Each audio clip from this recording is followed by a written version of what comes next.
Hello everyone. So today's topic is management of patient with suicidal threat. ये topic बहुत ज़्यादा important है psychiatric emergencies में क्योंकि ये बहुत ज़्यादा कॉमन है और आजकल तो ये बहुत ज़्यादा कॉमन है।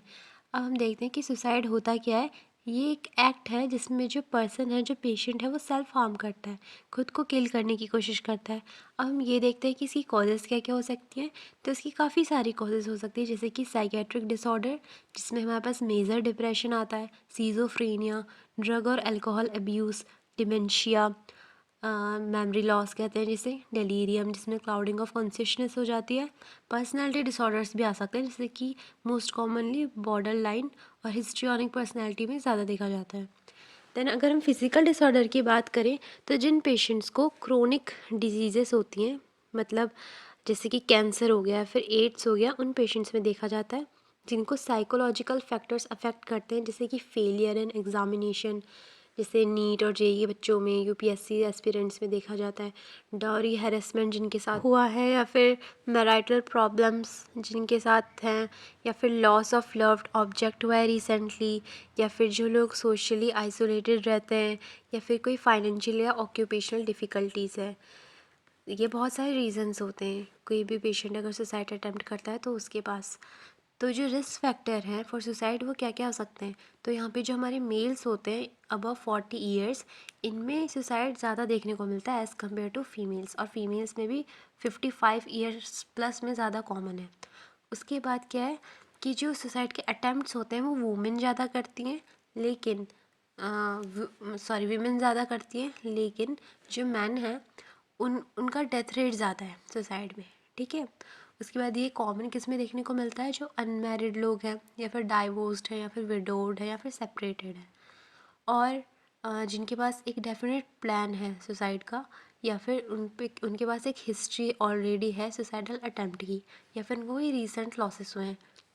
अब हम देखते हैं कि जो सुसाइडल टेंडेंसी है साइकेट्रिक वार्ड में वो किन किन पेशेंट्स में रहती है, ज़्यादातर कौन कौन से जो मेजर हमारे पास डिजीज़ या फिर डिसऑर्डर है मेंटल हेल्थ से रिलेटेड, उनमें सबसे पहले आता है मेजर डिप्रेशन। तो डिप्रेशन में क्या होता है, पेशेंट बहुत ज़्यादा सैड होता है, ये सैडनेस परसिस्टेंट चलती रहती है। पेशेंट में डिल्यूजन ऑफ गिल्ट होता है कि मतलब उनको हर चीज़ का गिल्ट होगा कि हर चीज़ के लिए मैं ही रिस्पॉन्सिबल हूँ, जो भी फ्यूचर में गंदा होने वाला है, फिर पास्ट में जो भी बुरा हुआ है उसके लिए मैं रिस्पॉन्सिबल हूँ। या फिर पेशेंट बहुत हेल्पलेसनेस फील करते हैं, होपलेसनेस, वर्थलेसनेस फील करते हैं। इस वजह से उनको ये थॉट आता रहता है मन में कि हाँ, अब और तो कोई बेटर ऑप्शन है नहीं, मेरे पास लास्ट यही ऑप्शन बचा है। या फिर उन पेशेंट्स में जिनको साइकोमोटर रिटार्डेशन देखने को मिलता है, उनमें ये बहुत ज़्यादा कॉमन है। देन जो सीज़ोफ्रेनिया के पेशेंट्स होते हैं, खासकर जिनको डिप्रेसिव सीज़ोफ्रेनिया है, ठीक है, उनमें ये चीज़ ज़्यादा देखने को मिलती है।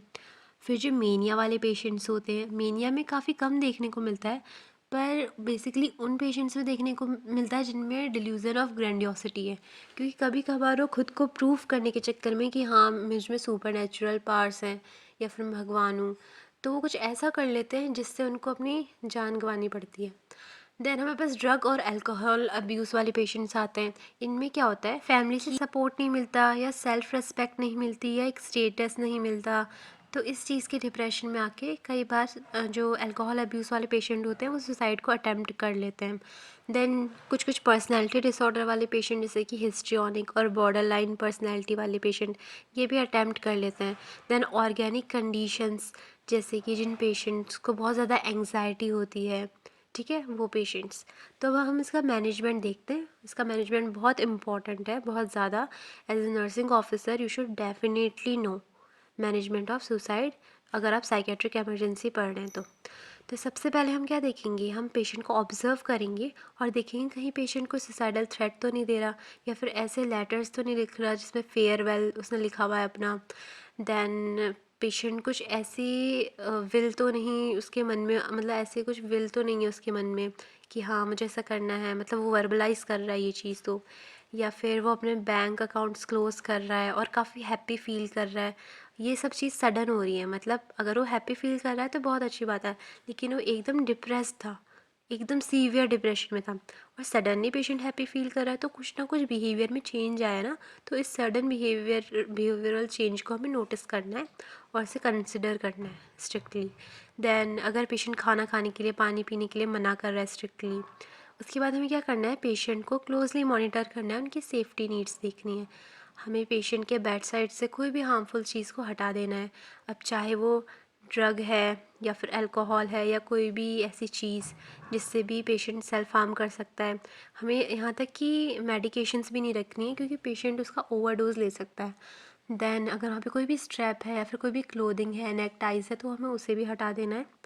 और हमें क्या करना है, अगर पेशेंट बाथरूम भी जा रहा है तो हमें पेशेंट के साथ रहना है, क्योंकि कुछ भी हो सकता है। ठीक है, हमें पेशेंट पे एकदम क्लोज ऑब्जर्वेशन रखनी है।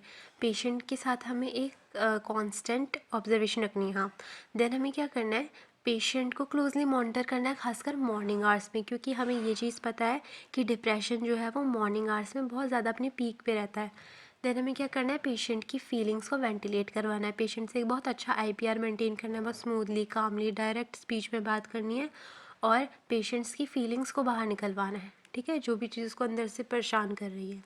उसके बाद हमें क्या करना है, पेशेंट से एक एग्रीमेंट लेना है, एक एग्रीमेंट साइन करवाना है, जिसमें पेशेंट ने लिखा होगा कि हाँ, मैं सुसाइडल अटैम्प्ट नहीं करूँगा, और अगर मेरे माइंड में ऐसा थॉट आता भी है तो मैं आपसे आके बात करूँगा।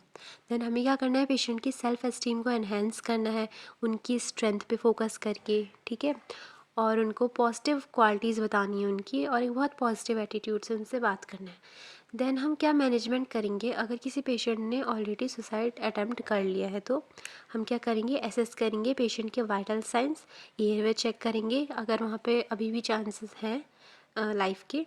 देन हम क्या करेंगे, अगर पल्स वीक है तो आईवी फ्लूइड्स स्टार्ट कर देंगे शॉक से प्रिवेंट करने के लिए पेशेंट को। देन क्या करेंगे, हम रीगर्जिटेशन प्रिवेंट करने के लिए, या फिर वॉमिटस की स्वेलोइंग प्रिवेंट करने के लिए पेशेंट का जो हेड साइड है उसको एलिवेट कर देंगे या फिर टर्न कर देंगे एक साइड को। अब हम मैनेजमेंट ऑफ शॉक कैसे करेंगे, हम पेशेंट को ट्रांसफ़र कर देंगे मेडिकल सेंटर में इमीडिएटली। देन हम क्या करेंगे, अगर पेशेंट में लाइफ के नो साइन है, मतलब पेशेंट की डेथ अगर हो चुकी है, तो जैसे पेशेंट की उस टाइम पोजीशन है हम उसे वैसे ही छोड़ेंगे, हम उसे अभी टच नहीं करेंगे।